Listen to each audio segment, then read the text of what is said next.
We were sipping cocktails on a sun-drenched balcony overlooking the azure waves of the Caribbean, a place I thought would be a sanctuary from my chaotic past.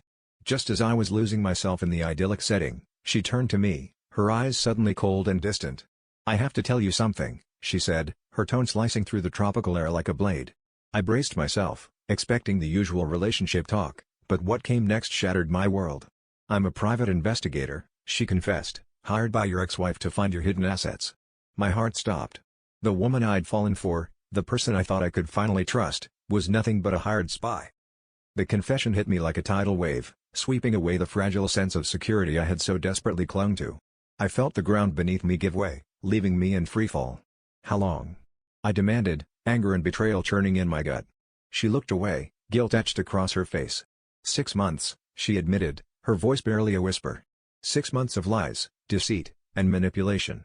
The romantic dinners, the shared secrets, the whispered promises, they were all part of an elaborate ruse. My ex-wife, the woman who had made my life a living hell, had orchestrated this entire charade. And the worst part?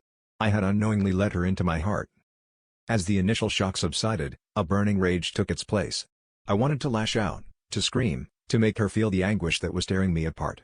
Yet, beneath the anger, a more insidious realization took root. I had been running from my past for so long, building walls of secrecy and deceit to protect myself from the pain.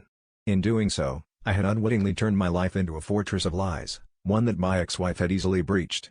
The irony was not lost on me, my own attempts to hide from the truth had led me straight into this trap. In the aftermath, as I sat alone in the fading light, a strange sense of clarity settled over me. This betrayal was a mirror reflecting back my own flaws and fears.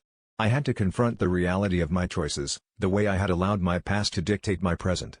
The shock of her confession had peeled back layers of denial, forcing me to face what I had long avoided. And as I stared out at the endless horizon, I realized that perhaps this was the wake-up call I needed, a chance to finally break free from the chains of my own making.